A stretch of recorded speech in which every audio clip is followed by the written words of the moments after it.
ہمارا بھی معاملہ یہ تھا کہ ہمارا ایک اوپر کی جو موومنٹ تھی، اپر موومنٹ، وہ عربوں کی زیر قیادت تھی. عرب قوم، nascent potential from the desert area, فطرت کے مقاصد کی کرتا ہے نگہبانی، یا بندہ صحرائی یا مرد کوہستانی، بندہ صحرائی. اس کے بعد کیا ہوا؟ اسلام تو خلافت راشدہ کے بعد سے ڈکلائن شروع ہو گیا، ملوکیت آ گئی، وہ اسلام کا نظام شورائی جو ہے حکومت کی سطح پر ختم ہو گیا. لیکن عرب بڑھتے گئے بڑھتے گئے بڑھتے گئے بڑھتے گئے، پھر بوڑھے ہو گئے، پھر مر گئے. ان کی موت کے لیے دو چیزیں ذہن میں رکھیے. پہلے کروسیڈرز نے آ کر ان کی جو ہے پٹائی کی، لاکھوں کو قتل کیا ہے. یہ جب 1099 میں یروشلم فتح کیا ہے کروسیڈرز نے، تو جتنا قتل عام ہوا ہے کہ گھوڑوں کے گھٹنوں تک خون کی ندیاں بہہ رہی تھیں یروشلم کی گلیوں کے اندر.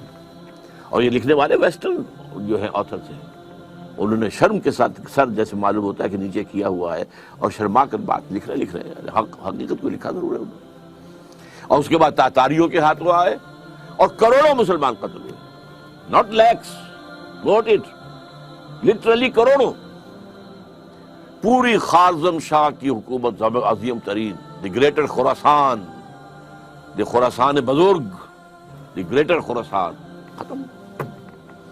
ایسا بھی کیا ہے کہ ایک شہر کی ساری آبادی کو قتل کیا اور ان کے دھڑ تو پھینک دیے، صرف سر جو ہے سرے ایک جگہ جمع کیے، ایک پہاڑی کی شکل دی ان کو، اس کے اوپر تخت جمایا گیا اور کسی تاتاری وحشی سردار نے اس تخت پہ بیٹھ کے شراب پی.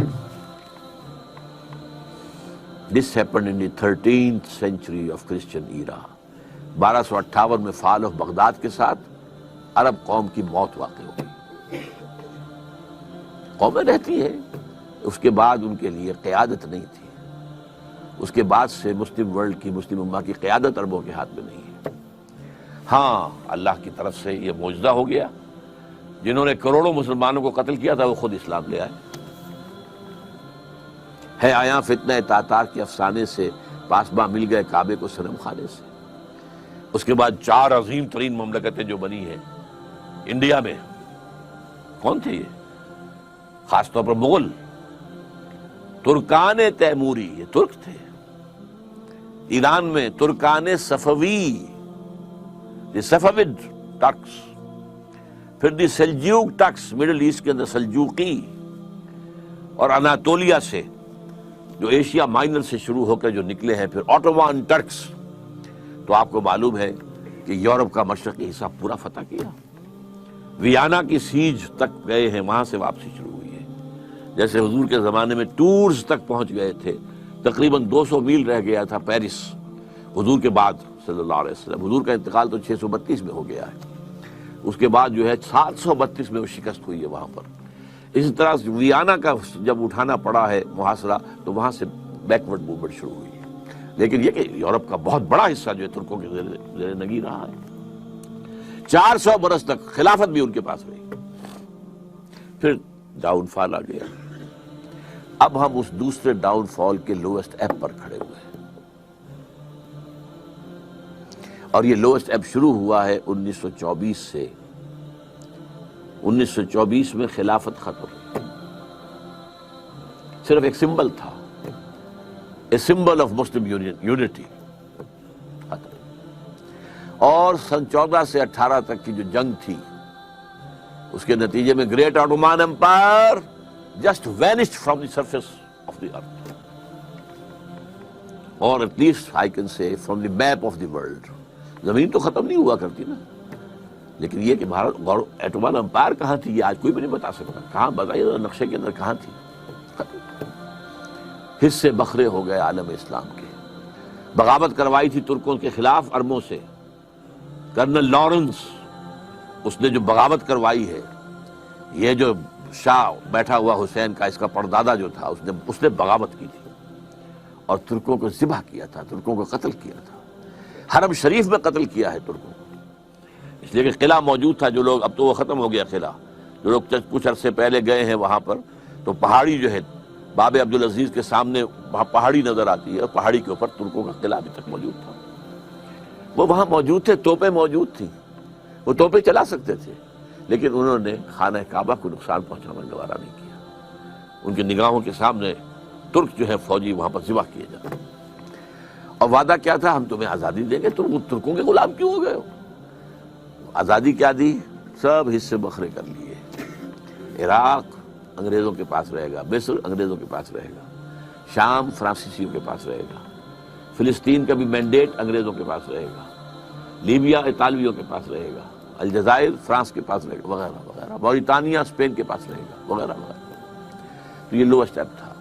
تو ہم اس اعتبار سے اس وقت تاریخی پہلو سے وہ اپنے دو عروج دیکھنے کے بعد، پہلا عروج under the leadership of the Arabs, دوسرا عروج under the leadership of the tricks. اب یہ دونوں نیچے زمین پر پڑے ہوئے ہیں. ایک تو یہ ہے جو حقیقت ہے جس کو سمجھنا چاہیے، اور دوسرے یہ کہ ہمارا اصل سبب کیا ہے. اسے میں کہوں گا ایمان کی کمزوری. مغرب کا فلسفہ جب ہمارے سر پر آ کر سوار ہو گیا تو اس سے ہمارے ایمان کی جڑیں کھد گئی. مسلمان تو ہم رہ گئے، مومن نہیں رہے. وہ جو پرسنل کنوکشن ہوتی ہے، یقین، جس کو اقبال کہتا ہے یقین پیدا کرے ناداں یقین سے ہاتھ آتی ہے، وہ درویشی کے جس کے سامنے جھکتی ہے فغفوری. یقین نہیں رہا. یقین کہاں؟ We have only a racial creed. یہ ہمارا ایک نسلی عقیدہ ہے جو والدین سے ہمیں منتقل ہو گیا ہے. We are Muslims only because we were born of Muslim parents, that's all. Do we really believe in Allah? Do we really believe He is all powerful? Do we really believe He is present everywhere? Do we really believe in the life hereafter? That it is the real life? And it is the eternal life. Do we believe? جانبداری نہ کیجیے، اپنے غریبانوں میں جھانکیے. اور یہ تو آپ لوگ وہ ہیں جن کا ایک دینی ذوق ہے، مزاج ہے، آپ سوچ رکھتے ہیں، آپ چل کر آئے ہیں یہاں. آپ لوگوں کا کیا حال ہے؟ چاہے وہ جدید تعلیم یافتہ لوگ ہیں اور چاہے وہ عوام الناس ہیں. ایمان کہاں ہے؟ اور ایمان کیوں ختم ہوا یہ بھی نوٹ کر لیجیے. اس کی تشخیص کی تھی 20ویں صدی عیسوی کے مفکر اعظم قرآن سے دوری. دین کی بات پھیلانا صدقہ جاریہ ہے. ثواب کی نیت سے ویڈیو کو شیئر ضرور کیجیے. جزاک اللہ.